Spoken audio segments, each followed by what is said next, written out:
This is Shea Gilgeous-Alexander, and I'm down to dunk. This is Jay Will, and I'm down to dunk. They had. There we go. I'm Isaiah Hartenstein, and I'm down to dunk. I hope savior of basketball has won. Well, the Dortcher Chamber has been going pretty well. I'm Aaron Wiggins, and I'm down to dunk. I'm Chet Holmgren, and I'm down to dunk. I'm Mark Dagnall, and I'm down to dunk. He just does a big smile and I feel blessed by God to be here with down to dunk, be here with you. I'm Alex Caruso, and I'm down to dunk. I'm AJ Mitchell, and I'm down to dunk. This is Isaiah Joe, and I'm down to dunk. Oh, jeez. Are you going to sing it good enough for me to guess it, or? Panhandle. Jeez. I'm tweaking. Name 2 famous Oklahomans. Myself and Jalen Williams. Is that a crazy answer? All my friends call me Bob. Where's Rachel? Unique story. You lived a whole life. Plain. This is Kason Wallace, and I'm down to dunk. This is Lou Dort, and I'm down to Dort. True blood Oklahoma. That's right. Pretty exciting, if you ask me. This is J-Dub, world champion J-Dub, and I'm down to dunk. And eat burgers. Welcome to Down to Dunk.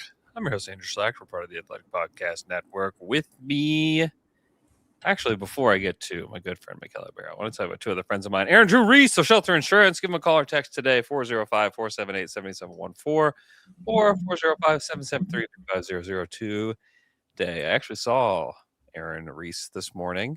We were both dropping our kids off. Our kids are both going to a church mission trip. Shout out to all the kids going on the mission trip today. And I was listening. I was just like, hey, is everybody here in Zerd? Everyone needs to get in Zerd right here. And you guys need to get in Zerd too. You need an upgrade in your home, car, boat, life insurance. You can get that through Aaron or Drew Reese through Shelter Insurance. It's a great company, but these are also 2 great guys that can help you out. And they're huge Thunder fans who are excited for the draft tomorrow. And they're also 2 Thunder fans that are so sad about Aaron Wiggins leaving. So you can not only improve the status of your home or car insurance, but you can also be excited about the draft or commiserate about Aaron Wiggins with them, which is a great thing. So support the people that support Down to Dunk and check out Shelter Insurance with Aaron and Drew Reese. With me today, Michele Berra, Monday afternoon, the day before the NBA draft. The draft on a Tuesday, which feels weird. Michele Berra. Yeah. Like Thursday. Draft should be on Thursdays. Why are we changing that? What is happening? It all feels so strange. I was even thinking why does it feel so strange that I'm getting ready for the draft and we're doing this draft show for the Athletic in Chicago. We have a studio in Chicago, and so we're doing our draft coverage there. We'll be live on YouTube, by the way. I'll be popping in and out of that, but mostly producing it. But Esparrini, Zach Harper, CJ Moore will all be there. So it'll be great. So I appreciate you guys tuning into that on YouTube. But it feels weird to be getting ready for that on a Monday. Yeah. It's definitely very weird. Thursday. And also we'll have Slam and Jam too on that feed, and I'm coordinating it with Vicini and Alex. And it's it feels weird that we're going to do it right after the draft. So we'll have it Tuesday night ready for you guys the next day. We'll do draft awards like we usually do. But it's typically it's kind of normal where we do it on the weekend. It's nope. Yeah, right after. Yeah. Anyway, it's very strange. We will talk about the draft today, but first we have to talk about our guy Aaron Wiggins, who got traded to the Atlanta Hawks yesterday. My poor son Asher, all day long, he wakes up, Dad, are there any trades? All day long, Dad, was there a trade? Has there been anything? No, nothing. And then we get to the very end of the day. It's bedtime. And it's are there any trades? Yes. Aaron Wiggins got traded to the Hawks. And it's just immediate sadness in my house. Yeah. Immediate sadness in my house. Because we love Aaron Wiggins. So he gets traded for 2 second-round picks these are far into the future, which is probably the preference of the Thunder, is to get 2 picks, farther out so they can just have more assets. I think they have 15 second-round picks in between now and 2030, which is amazing. And I only know that because a Nuggets writer put that and then said the Nuggets have 0 second-round picks, between now and then, which just kind of tells you the way that Presti has like managed this team has just been tremendous. So yeah, they have Atlanta's in 2030, and then the least favorable of the Hawks and Lakers in 2032. So 2 second rounders that may or may not actually convey. So let's first, an amazing success story for both the Thunder organization and Aaron Wiggins. Yeah. The 55th pick in the draft.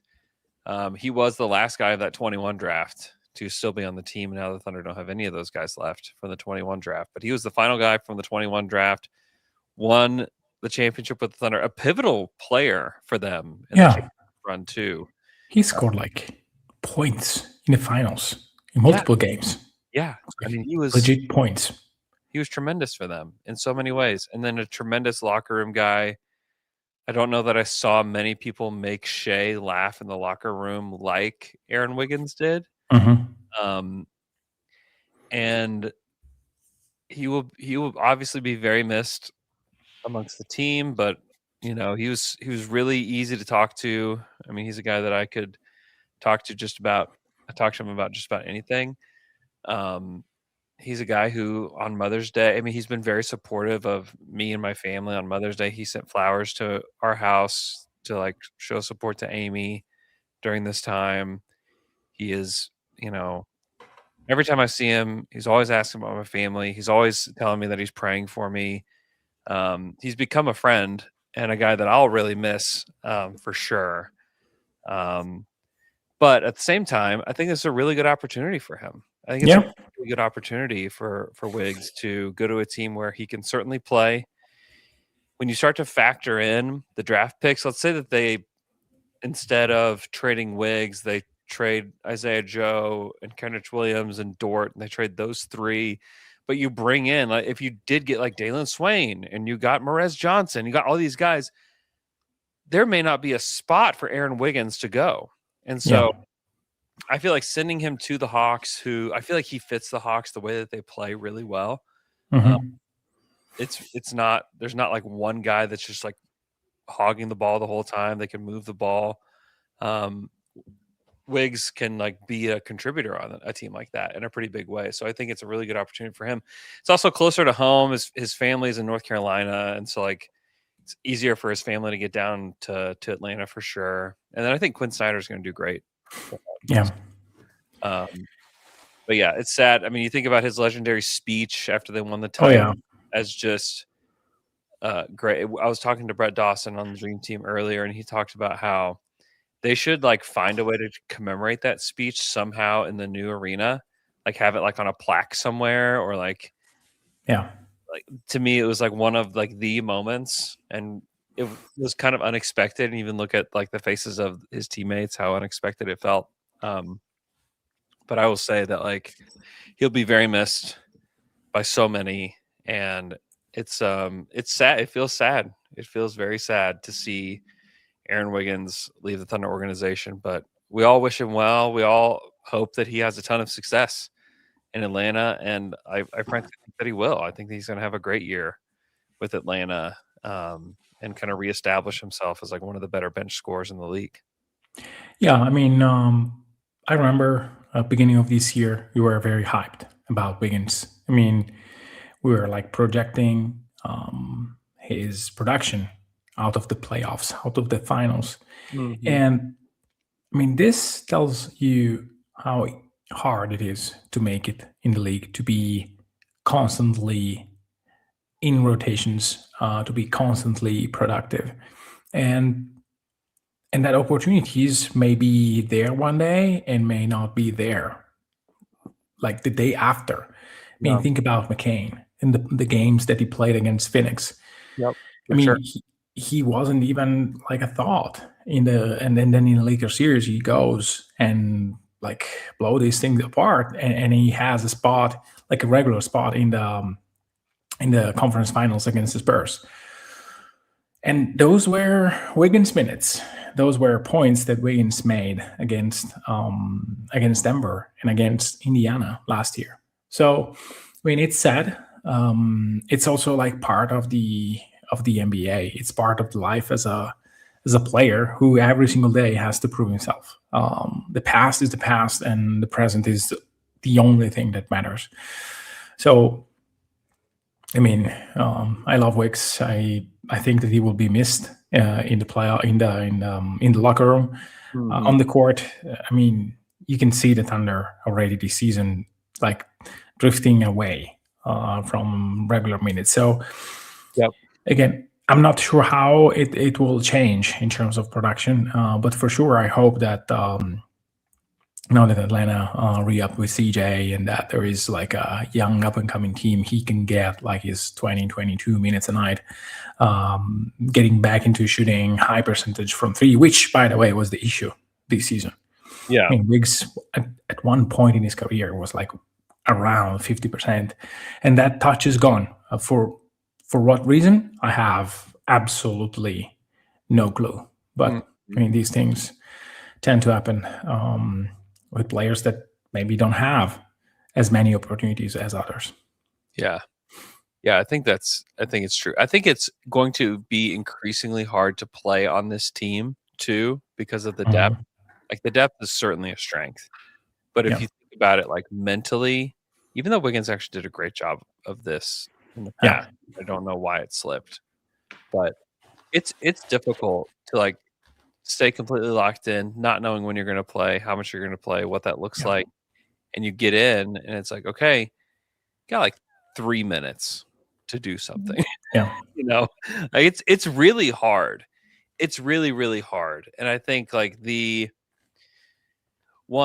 it speaks a lot to like the coach that Mark Daigneault is, that they can still develop players within this system like this is really hard. Like there were teams, like you look at the Warriors as they were like they almost developed nobody because it's so hard to do it.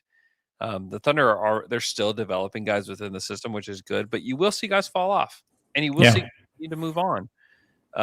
That's just the nature of the NBA too, and it doesn't mean that Wiggins is a bad player or whatever. Like it just is what it is.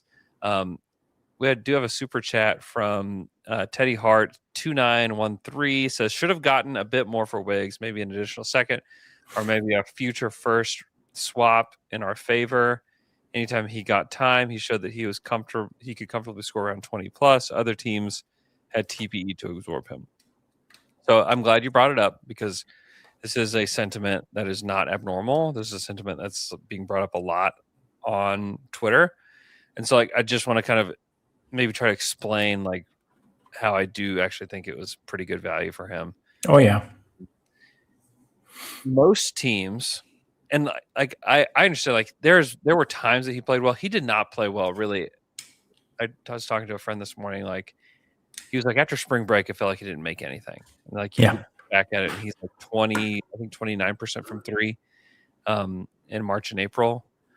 And it just was not great for Wiggs. And so like he was not really that guy. He was given a chance. He was given a chance in game 4 in San Antonio. He was given a huge chance in that game and did not, produce at the level that we know he's capable of. So players like that show they can't really play in the playoffs, that have like long-term guaranteed money that Wiggs has. Most of those guys you have to pay seconds to get them off of your caption. And the fact that the Thunder were able to trade him into this trade exception that they had in Atlanta, plus get 2 second-round picks back, I honestly think it's good value, if not surplus value, for the way that he performed last year. And the NBA is always, what have you done for me lately? And so when you think about it like that, I just don't think that he had like super positive value. Now, if this were after the championship last year and he's performing like he did there, like, yeah, maybe you get a first round swap for him, at this point. You also have to remember the way that the lottery odds have changed, and like this new 3-2-1, the way that they've reorganized the draft, like first round picks are not really going to get moved like they did in the past. Certainly not for a bench player like Aaron Wiggins. And I obviously like love Aaron Wiggins, think he's great, all of that. He's just not worth a first round pick. It's not even a first round swap at this point, because swaps are going to be very important, especially one from Atlanta. Like Atlanta, There's just no way that the Thunder were going to get a swap from Atlanta. So I do think they got good value. And I also think this was well worth it for Atlanta too. Like, I think this is a good deal for both teams. They need another wing. They need more scoring off the bench. They get that for 2 second-round picks. The Thunder, who need to save money, save $60 million on this deal and get 2 picks. Like, to me, it kind of scratches every itch, right, that both teams had. And sometimes, like, teams need, like, what the Hawks needed and what the Thunder needed were 2 completely different things. And so, like, the Thunder need to find ways to shed salary. That's apparent. This is the direction that they've chosen, and ownership is probably telling Sam that he needs to find a way to slash payroll, and this is one way to do it. And so where that ends, where, like, the slashing of payroll ends, we don't know. Like, this could, and we'll talk about Kenrich, we'll talk about Joe, we'll talk about Dort, but, like, I don't know when it stops. Like, right now, this is like the first domino. Is there one more domino? Are there 2 more dominoes? Like, what does that look like? We don't know the answer to that yet. Yeah, and we will know. I think that Presti mentioned the fact that he wants to take time and talk with everybody. And I think that even if Wiggs were extremely amenable to be on the bench and whatnot, he's maybe better off doing this. And so it will be for other players. I mean, if you look at the minutes that the Thunder have compared to the value, I'm scrolling through the to the payroll right now. I mean, Isaiah Joe is making 11 million. Kenrich Williams, if the option is taken by the Thunder, is getting 7 million. Lou Dort is up for 17.5. So combine these 3 players, and if you look at the minutes, it's not that much, and these are a lot of money, like a lot of money. Some is insurance, and you want to have. I mean, if something goes wrong with one of your big men, then Kenrich can do some things. But how big of an insurance you want? And Sorber coming back, who's going to demand minutes, and whoever you pick at 12 is going to demand minutes. And if you take somebody at 17, they'll demand minutes. And however you handle the draft, you're going to be bringing in a player that is going to need minutes for development. And, like, time ran out for Aaron Wiggins in Oklahoma City, and some of it was a lot of it was, in my opinion, the way he performed. And, like, that's just the nature of the beast in the NBA. Like, it is a business, it is competitive, and whenever you're operating in a small market, you have to be nimble. You have to be willing to change things when it needs to happen, and that's just the unfortunate way that things are. But, you know, I think once they get these other guys in place, like the way that I kind of think about it is, like, you're bringing in guys that could raise your ceiling, where I think that we kind of knew where Aaron Wiggins could take this team. And, like, he may have not been able to play against San Antonio moving forward. And, like, you just can't have that many guys on your bench that can't play against San Antonio. Like, that just cannot be the case. And so they need to go acquire some guys that can play against San Antonio. And I think they can find guys like that via the draft. Not that they'll be huge contributors this year, but a year down the road, 2 years down the road, I think you could certainly find guys that can contribute against San Antonio. And if you know for certain that there are guys on your roster that will not, then you probably it's time to move on. And that's the first domino that we saw last night. Yeah. And also, I mean, if you want to look at the roster in a more, like, medium term way, I mean, sure, OKC has time on many players, but already in 2027, 2028, you have Joe with an option, Jay Will with an option. Kazan will probably be either under contract or gone, or you have to extend him. Yeah. You have Topic, you have Sorber, you have McCain. Those are rookie scale contracts, so you probably take the option. But then you have AJ Mitchell, and AJ can be gone as early as next year in terms of salary. I mean, he has an option, but the year later, the year after, he is unrestricted. So you need to start now, shedding some, extending some, and like replenish the roster a little bit, and trying to play a little bit with what you have in terms of getting in long-term money and on the players that you really want, and start to make some changes on guys that, yes, are very good players, like Isaiah Joe, like Alex Caruso, like Lou Dort, like Hartenstein, but that you will probably not be able to afford.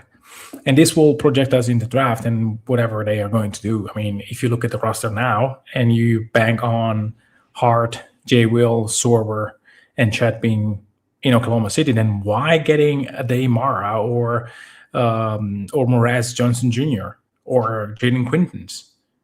I mean, why? You have already 4 bigs. OKC rarely plays more than 3 in a game. But, this can be next year. And the year after, you may have just 2 of the 4. So many moves will see light, not today, but maybe in a few years. And the same can be for Topic and Mitchell. I mean, 2 years ago, they were taken. And I mean, it was not obvious as late as in July this year, who among the 2 was the one that could have been in the rotation. Yeah. So things can change fast, and I mean, OKC has to make choices, has to let some of the guys go, and I mean, I'm sure that we will hear some about Kaysen, Dort, and Hartenstein. Those are the 3 main choices that OKC has to make this year, or could make this year, and yeah, I'm very curious. Yeah, I don't know what direction they'll go, but like to me, it has made sense for a long time for them to stay at 12 and 17 and take those picks, bring in 2 younger guys that I think have pretty high ceilings that can come in and like bring the competitive edge up. I think that, Aaron Wiggins did that for a long time here, and, that time is up. And, there's a report out there about Kenrich, and I don't even want to say the person's name because I don't think it's a credible report. But I will say that it's not impossible that Kenrich Williams is not on the Thunder moving forward. I wouldn't say that it's for sure one way or the other, but like if you like really think about it, like he was not a guy that they showed a surefire willingness to play in the playoffs a lot. Even against Dallas a couple years ago, they didn't play him. Yeah. Championship run. Weird. He didn't play a whole lot. Yeah, weird, and not the choice I would have made, Mark Degnault. But yes, that's the choice they made, and they stayed pretty consistent with that. I do think it's important to the locker room, as was Aaron Wiggins, but they also have guys that are like mainstays of the roster that are also very important to the locker room. Like Jay Will is outrageously important to the locker room, and he's a guy that's going to be around. He was a rotation player. So while I don't think that report is like necessarily like the most credible report, I would not be surprised if we saw that from an actual reporter in the coming days. Like that would not surprise me. And if that was like the actual like end outcome, where it is like they decide to opt out, and then it's one avenue. We have to think about it like they have a lot of options in ways that they can get roster spots, which is what they'll need. Like they've cleared 1. Mm-hmm. If they want to walk away from this draft with 12 and 17, they need to clear another spot, and they don't have to right now. You can sign and carry a lot of players throughout the offseason, but you also want part of this too. And part of this for Aaron was like, let's get him to a place that makes sense for him. Let's get him to a place where even like regionally is helpful for him and his family. It's a place where he can play. It's a place where he can make an impact. If this is true with Kenrich in one way or another, like I think Kenrich Williams can play still. I think he can be a contributor. And so hopefully and he also may come back. Like he may come back on a minimum. And then maybe they find a landing spot for Isaiah Joe or for Lou Dort or for whoever, and they end up bringing Kenny back on a minimum deal. That's still not like totally off the table. I just want like everyone to go into the offseason eyes wide open that there are several players. There are like a lot of ways that I think you could see like the things changing for the Thunder. And Kenrich, well, I personally would want him to be around as long as he wants to be. That would be the way that I would want it. But like, Yeah. they're trying to go win another championship. They're trying to build a team that can sustainably win for a very long time. And I just don't know how many guys, and even San Antonio is having to deal with this too. Like San Antonio had a lot of guys at the end of the bench that they just absolutely could not play in a playoff series. Yeah. And I think they have to deal with that fact too. And I think the Thunder have to like push themselves a little bit this offseason as well. In that like you have to be able to cycle in more guys to see what you got. And the draft is like a perfect opportunity to do that. And, you know, a lot of it's going to be money related and some of it's roster related. And so there's a lot to be done here. And there's a lot of pressure on Sam Presti to like do the right things here while also doing whatever the ownership group wants. And we don't know I don't know exactly what that is. I don't know exactly what the mandate is for Sam as far as like X amount needs to be slashed from the payroll before next year, or you have to be under the second apron, which could be a part of this. We just don't know. But I do think it's important for people to understand that like the owners are the ones who everybody answers to. And Sam is answering to them. And whatever their wishes are, whether it's spend X amount of dollars or get under the second apron or heck, spend through the roof of the second apron. We don't care. We don't know what that is. Now we have an indication now that since they took Wiggins and slash payroll with him that like, oh, okay, there's some kind of mandate to get the salaries in a manageable spot. Well, is it though? I mean, you need 2 roster spots in order to get 2 players. Yeah. You can also say Wiggins, and I mean, clearly you could have just renounced to Dort and Kenrich, and that is a way to spend less money even. Instead, they decided to shed Wiggins, which was not top 5, top 6, top 7 in salary, because it was probably the best in balancing money and the fact that, I mean, you have other ways to play. He left, like, if you don't have Wiggs, you probably have a lesser hole than if you leave like Dort or worse, Hartenstein. That creates like a big like playing time hole if you let Hartenstein go, which you can, and you will be under the second apron and blah blah blah. I'm curious if they can extract value in trading him. Mm-hmm. I think that there are teams that may want to pay like a good price to have Hartenstein. I mean, Houston can do that. Charlotte can do that. Boston can probably do that. Atlanta can probably do that. There are like plenty of teams, which on the one hand makes you say, hey, why do you want to give that guy away? Seems like half of the league is enamored with him. But also, I mean, you really risk of losing him for nothing next year. And nothing is like literally nothing, not even like an exception and whatnot. So it is an interesting exercise to me. I don't know what the value is. I don't know which package Charlotte can put on the table to make you say, let me call you back. Or if Houston has a package, then that can let you say like, I'm listening. Yeah, I don't think they're going to move Hartenstein.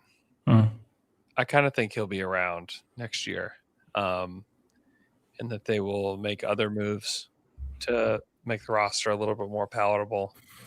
Yeah, I think iHeart will be back. We do have another super chat from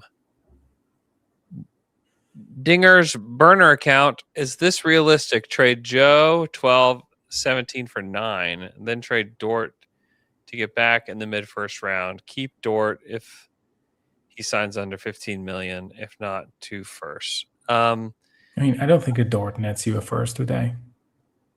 Just FYI. Yeah, I don't know that he does either. He might get you like a swap in the future, maybe like after Like 1 year. Huh? Like he has 1 year contract. I know. We also have Sam Presti, master negotiator, too. Yeah. And that would be You're something. also the number one Dort hater, so we'll take the Dort hater tax. Come on, no, I'm not hating. Would you pay like a swap for Dort? For 1 year of Lou Dort? I hear you. If you had like 3 years on a manageable number, I would probably say yes. But the number is not bad, but it's just 1 year. And then he wants money. Yeah. No, it's true. I don't know what they'll do with Lou Dort. Or what they could get for him at this point. I don't know what that is.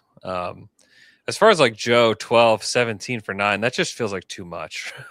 To be honest, like I think Isaiah Joe has value. I think 12 and 17, like that to me is like a lot. Like we're talking like 3 seconds. Like it's almost like maybe Joe's worth 3 seconds or 4 seconds in my opinion, just because he is like one of the premier shooters in the league. Plus 12 and 17 for 9. It's just too much to give up for 9, and that's just the way I feel about it. I don't like the value there. I think that in the eye of the Thunder, this is too much, and in the eye of the team that receives it, maybe not enough. Like there, you can probably take Burrs. Yeah, I mean, like that would be the only reason I would trade up that high, is to get Burries. And if you're basically like replacing Joe and Wiggins minutes with Braden Burries, like okay, I mean, I can see it. Like I can see the method to the madness there. I still steep in terms of price. It's a lot to pay. I mean, I 12 and 17 would be like my final offer. You know, I mean, if you want to make it like you can trade Joe, then it's like Joe 12 and maybe a second rounder, maybe this year second rounder. Bye Kerban, and my dream of having Alex Kerban, but you know. Yeah. I love the idea of letting Presti draft at 37 just because he's somehow done just a tremendous job. You can get like one of the Hawks picks that you just got. Yeah, you could. I just like the idea of letting Sam select at 37. I like that idea. Sorry, Trae Young just got a deal. Wow. The Wizards. I just don't really understand this for Washington. What's the value? I'm trying to wrap my head around it. It's a 4-year, $212 million deal. I just like don't get that. Like that's immovable. Right? Yeah, but it's not. Well, it's like 2026 money, isn't it? I mean, $53 million for a short point guard that doesn't play defense, and that like the Hawks got better when he left. Like CJ McCollum makes you better. Yeah. I just don't get it. Like I mean, maybe I'll see the vision whenever he is actually playing, but boy, oh boy. Is there options in the deal? Shout out to Aaron Mintz, who's just a great agent. Oh, it's a player option in year 4. That I don't like. I like zero things about it. Yeah, but like think about it this way. It will be relevant for Washington's cap sheet. Never. I guess. Over the next 3 years, no. It's probably later then. Yeah, but also just why? To keep him there and see if it works. Why? Because you think that he would be amazing with Dibanta? And he can like just throw lobs to AD and to Sar?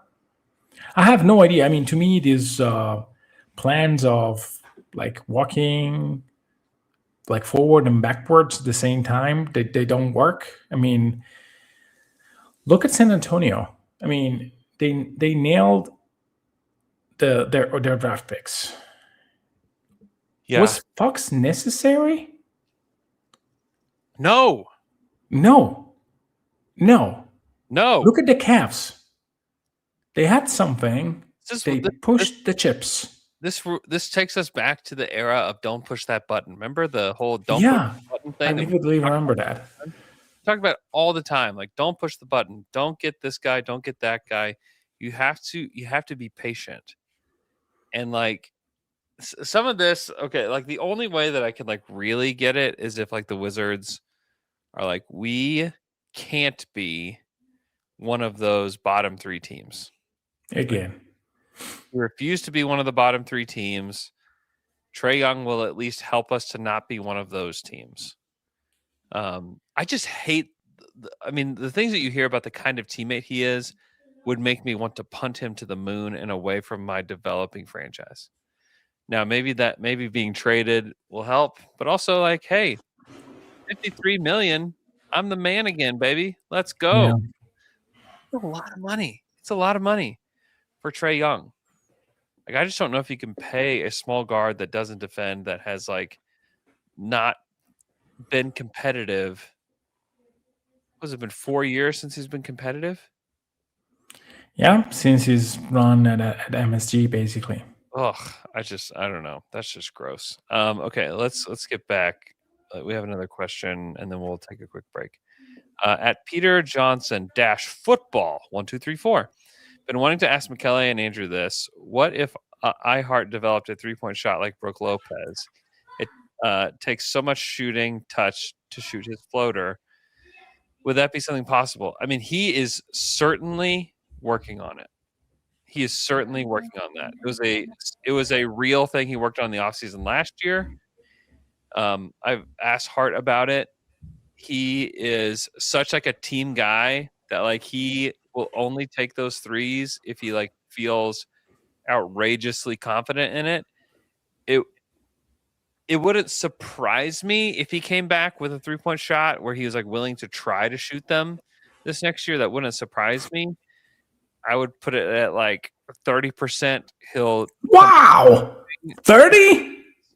70% he won't. Still very high. Yeah, I've had conversations with more than just him that makes me feel that way. Wow. I was just surprised. I'm not questioning you or anything. Crazy outcome. I mean, he's shot them in his career before. Like, it's not. Yeah, but it seems like those are gone. It does. He's still a developing player. I will say that. Sign me up if you take. I mean, taking threes makes the whole difference. I mean, think about the series against San Antonio and the lack of space for OKC, and the fact that Wemby could just basically cheat on 3 players. Yeah. I mean, give him 2. It changed. I mean, you have to nail them, but I mean, I just think that the more you are able to space, the more Shea will benefit. And this is why I think that the question is not, to me, just keeping or not keeping Hartenstein and Lu Dort. It's more like, how can we get minutes where you don't have 2 non-shooters on the court? Or how many times you can have like at least 1 or 2 bombers out there? And if you have, Dub is not like a 7-8 threes per game kind of player, which I hope he will be one day.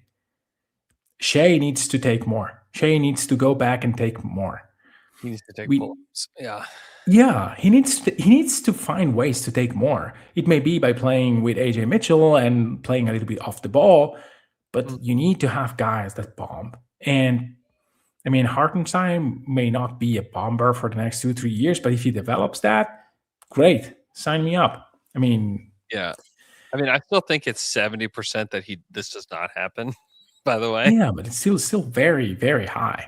I think there's some validity to it. That's all. No, I He's been tend to believe working. you. I know he's been working really hard on it. Like, I know he's been working really hard on it. And a lot of players work on it. Steven Adams worked on it for years and years, and it just never happened. You know? He looks better when Hart takes them. But anyhow. Yeah. We have still not seen iHeart make one. Yeah. Well, if he takes like 6 per game, he will be less time since he makes one. I can tell you that. He did like just 2 games. Yeah. Okay. Let's take a quick break. We come back. We'll talk about the draft. We'll be right back.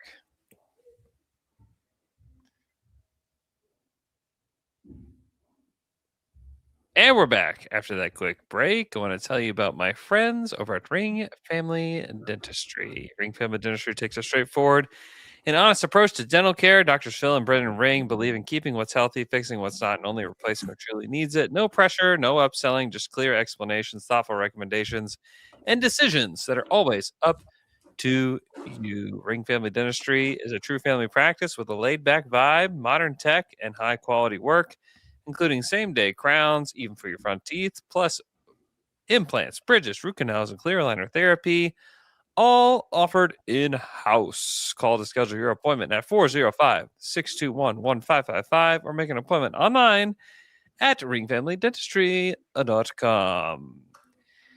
The NBA draft is tomorrow night. At least the first round is. Second round, you'll have to wait a day, which I think is absurd. And awful bad. So bad. But yeah. Was it the last year already? The last 3 seasons has been like this, yeah. 3? Yeah. Isn't that right? Wow. 3 seasons. Or is this the third one? I think this is the third one. Okay. Yeah, because the AJ Mitchell one was the first one. Okay. So I anyway. have no recollection of that, like beyond last year. But anyhow. Yeah. It's I don't know. Boo. Was that the year when you were making videos to guy making push-ups? Or you were making push-ups? That was the year before. Okay. That was the year before. I was there at the draft. And by the way, some kid thought I was Grady Dick at the draft. He walked up to me and was like, "Are you Grady Dick?" And I said, "I absolutely am Grady Dick." And he was like, "Can I take a picture with you?" "Yes, you can." And so there's this kid somewhere on the planet showing his friends a picture of him and who he thought was Grady Dick. Wow. And it was not Grady Dick. It was me. And they were like, "That is definitely not Grady Dick, sir." Yeah. Wow. And it also reminds me, not undraft related, then we'll talk about the draft, I promise. But I was just around one of the people this week that I love being around the most. And it's a guy that for whatever reason in his head, he is mixing me up with somebody else in his former life.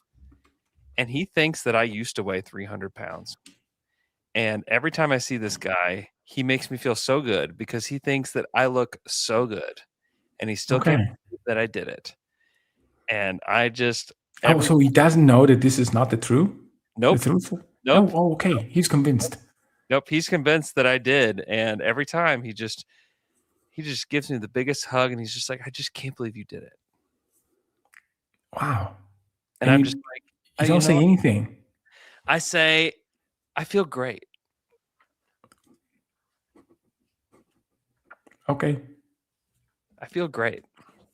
Well, anyway. You probably feel great. I do. I feel great. Also, NBA draft tomorrow night. Again, please tune in to The Athletic. If you go to the Athletic NBA Daily's YouTube page, you can watch the live show there. I will tweet it out many times. I've already tweeted out once, but we're going to have experts there. It's going to be great. So we're revamping, all of our draft coverage at for podcasts on The Athletic. And so it's like starting now and next year and the years after. My hope is that we're going to have like some really incredible draft coverage for you via podcast and via YouTube. So starts tomorrow night. He's awesome, by the way. Huh? S is legit S is awesome. man. Yeah, S, Yeah. he's hosting tomorrow. I roped Zach Harper back in with us. He's going to help analyze the NBA side, and then CJ Moore, who I think is legit the best college basketball writer in the game, is joining us as well. So we're going to have everything covered for you guys there. Okay, so the Thunder have pick 12. There is a rumor. Mark Stein put a rumor out there about the Thunder trading 12 and 17 for 9. I've already said how I feel about that a little bit earlier with the question that we had.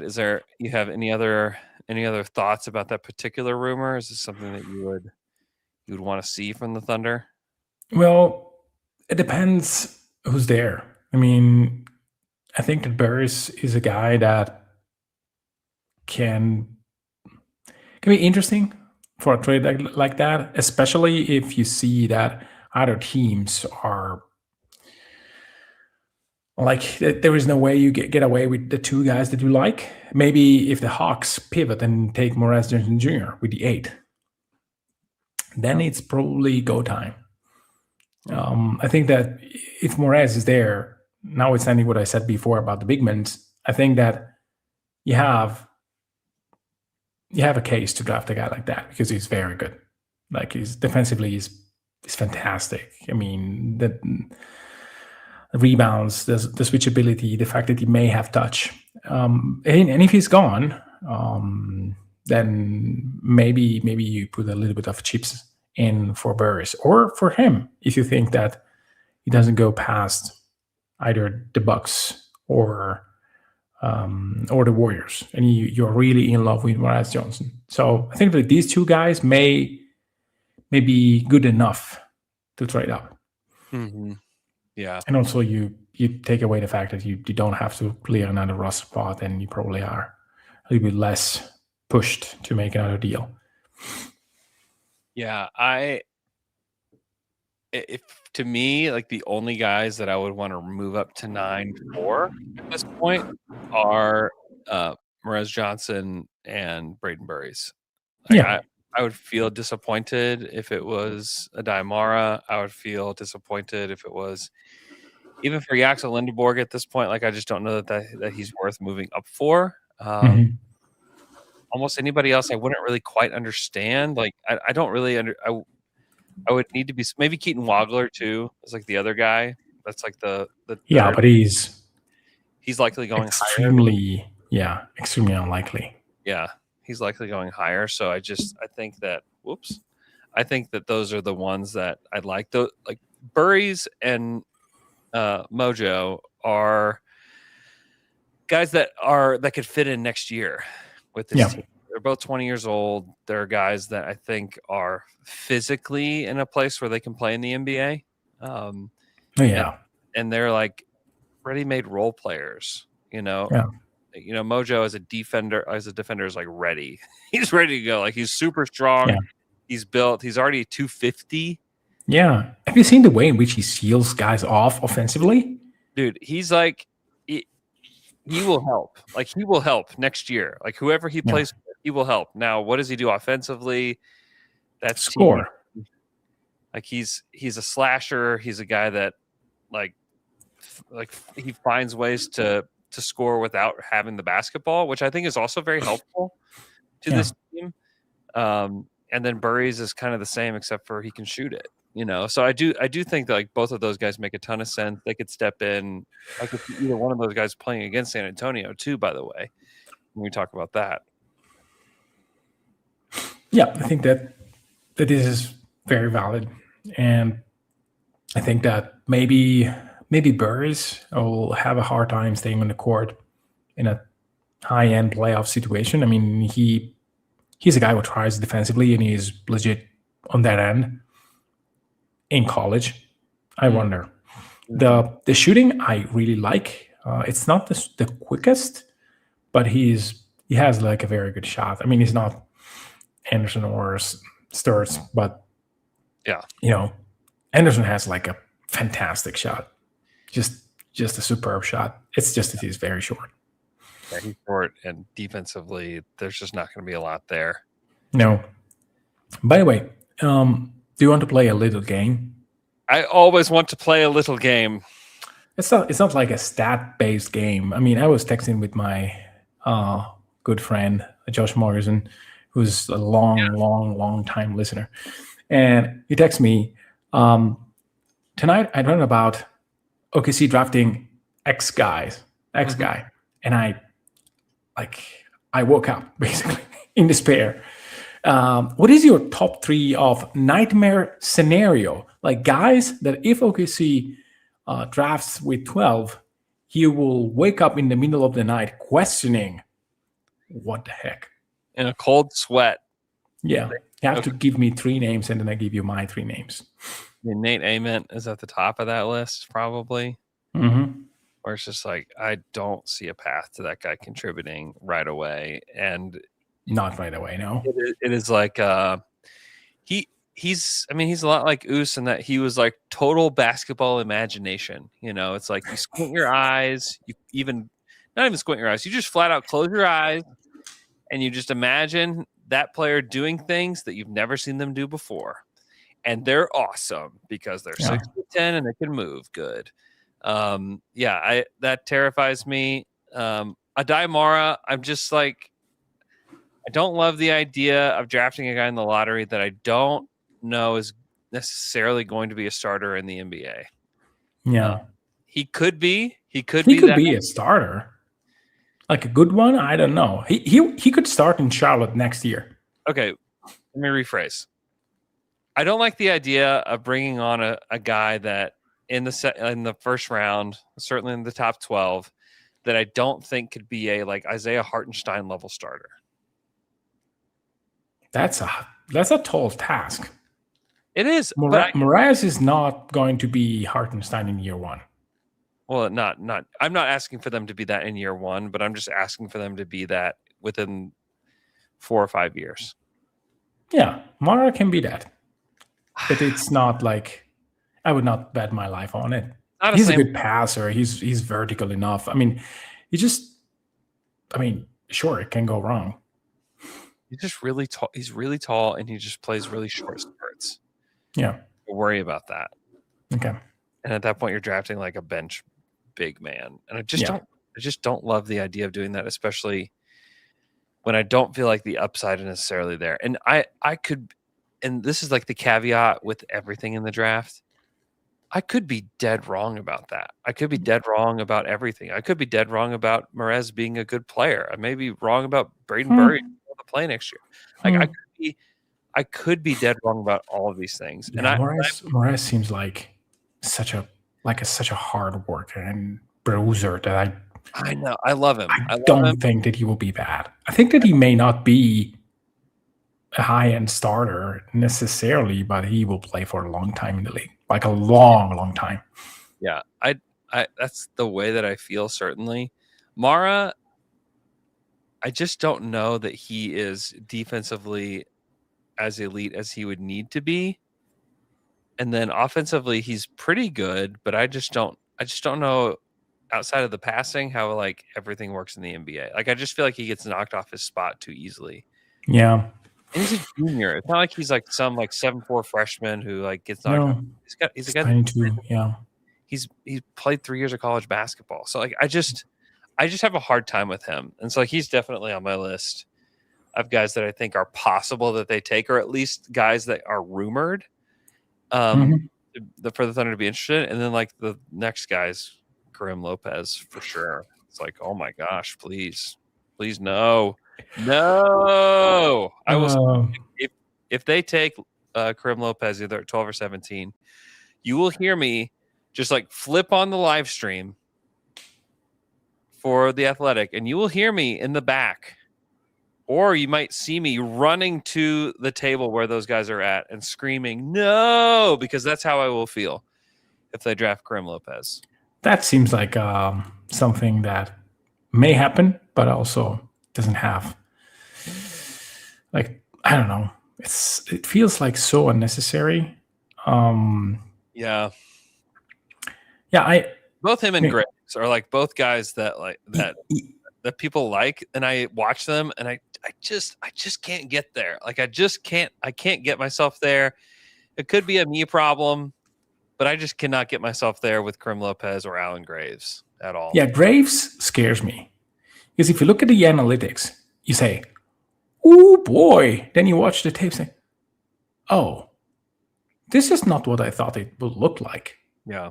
This is not amazing to me. He moves funny. The shot looks funny. I don't know. That is on my nightmare scenario." What do you think about Steinbach? You rarely discuss Steinbach. Oh, I in just your think podcasts. defensively, that defensively he is so far from what the Thunder want that it just I can't even like make it make sense. You know what I mean? Like Yeah, is he Şengün without the attitude issues sure and with, less passing? like, but they've never gone after guys like that. They've never Yeah. they've never coveted guys like that. He's a great rebounder. I think he could be like Şengün if he turned out having to have like the career that Şengün had. I would not be totally shocked by that, but he's just not my cup of tea. And it's never been the Thunder's cup of tea either to have. Yeah. Oh, I keep saying cup of tea. It's never been the kind of player the Thunder like either. Yeah. So I would just be surprised if that's the direction they went. And that's why I don't even discuss them, just because it's like we've done It's so many so of these far. drafts. We've done so many of these drafts, and like they just don't seem to be willing to compromise defense when it comes to the big man position. Yeah, Sabonis was the last one. It was a long time ago. He was a better defender. I don't think Sabonis was better than this. Oh, yeah. He was the same kind of rebounder. Yeah, Domas in college was great. And Domas too is certainly an underrated NBA player today. Yeah. Like he's a guy that I think could and should probably be traded, and I think he'll go somewhere and like make a pretty sizable impact. Yeah.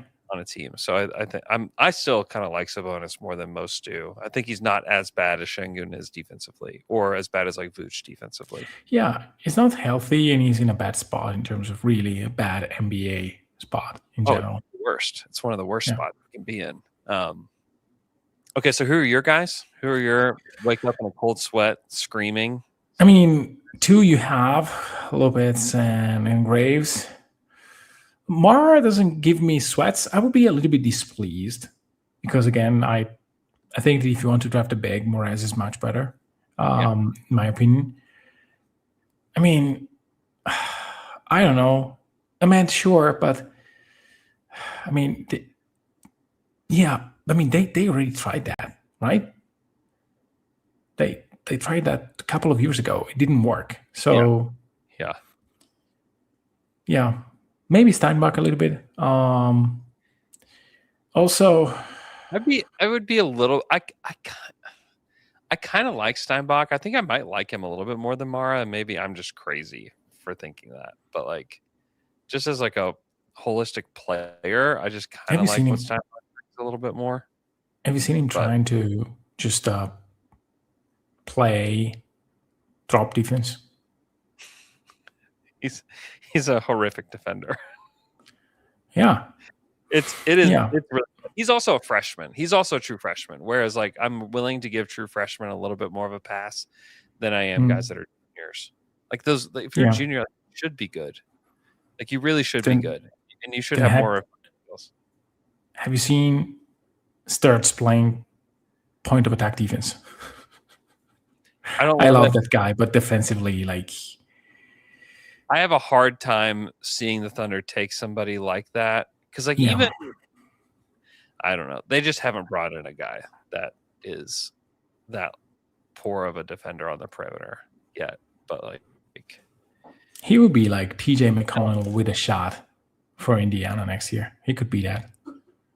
That's why I love him. Is like I could see him coming off the bench, just like being a microwave scorer, passer, facilitator. You know, with Jared McCain on the wing. I mean, McCain's not like some great defender either. He's better than Sturts, but like, it did show some like willingness to compromise on like some of the things that you always see, especially like wingspan and height and like the size for position stuff. Like all of that is like McCain doesn't really meet any of those marks except for he's just like elite shooter. Yeah, this is why Presti didn't draft him. So the track record is clean, but he still got him anyway. He still got him anyway. I would say that like the closest thing to like the McCain thing is with it being like, hey, here's the one elite skill that he has, and even Presti said that he thinks he can do a lot more than just shoot. But like Trey Mann was like one of those guys. Yeah, like Tricky Trey was like the step back three. His ability to create space and to shoot was like super elite, and we saw it. Like he had 20 points in a quarter multiple times. Yeah, I'm still sore about Trey Mann. Yeah, still. Yeah, I liked him a lot. I liked him quite a lot, and I think that it was more like, and it happens with Mark Dignall. I mean, he lost his spot to Isaiah Joe when by the end of the season he was gone. Similar to Wiggs, like different story, way more impact Wiggins had on OKC, but he lost his spot to McCain. Yeah, it's true. And I mean, I'm not saying it's wrong.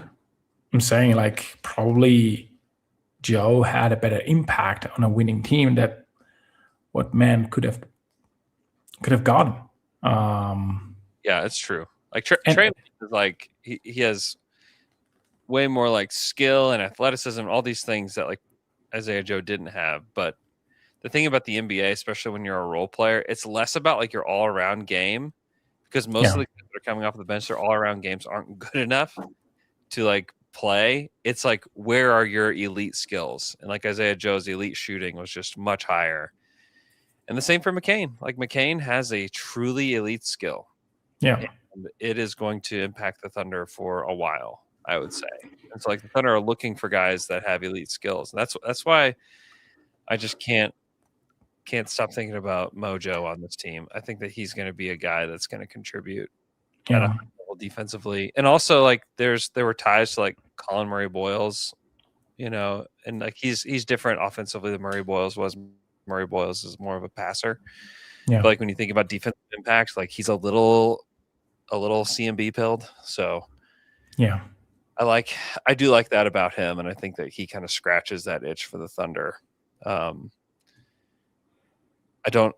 sincerely don't know what they're going to do, and that is very exciting. It is to like figure out what they're going to do, because they are trying to trade up. They try to trade up every single year, and they're trying again. Who they're targeting, I don't know.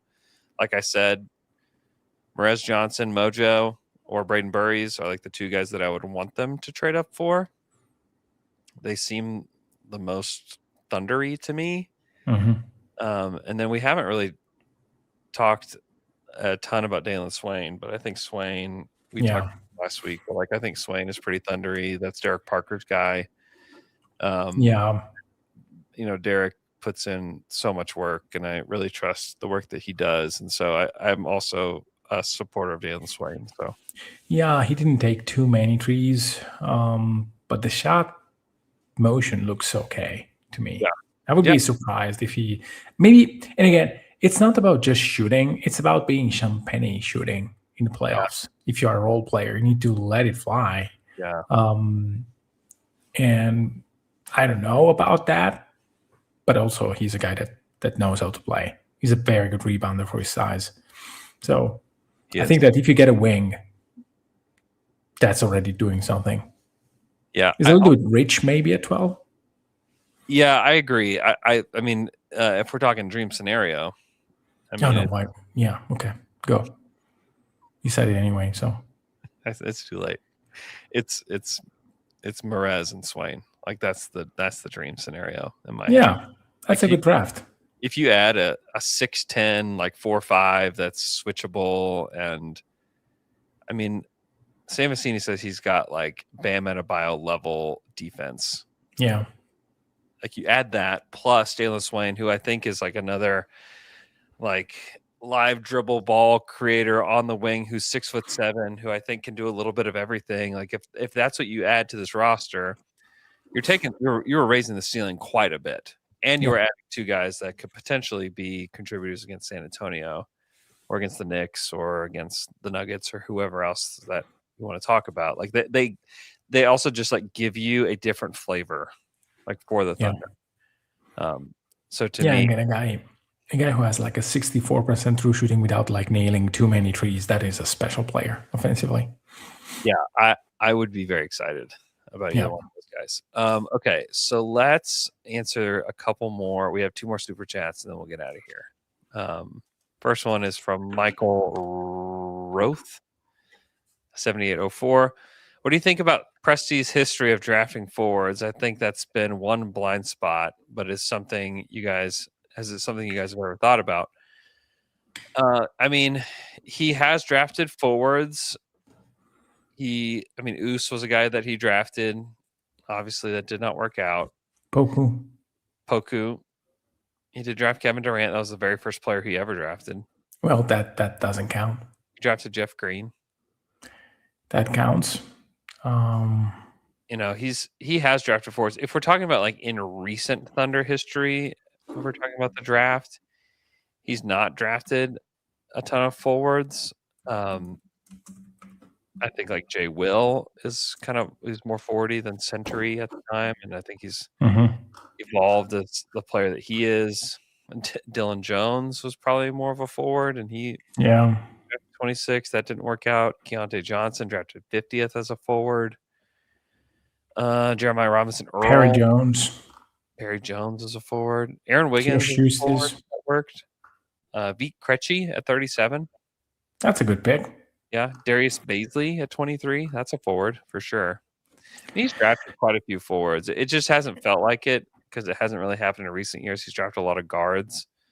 But also I think that the way they think about players isn't like so much in a box as like a lot of people think about it. Like and even I'm guilty of that myself. Is like when they brought in Alex Caruso, I don't think the thought was like, oh my gosh, we brought in another guard. It was like we're brought in a guy that can defend 1 through 4.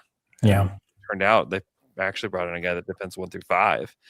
And so like, is that guy a forward? Like, I don't know what he is. He's just a insane basketball player. Yeah.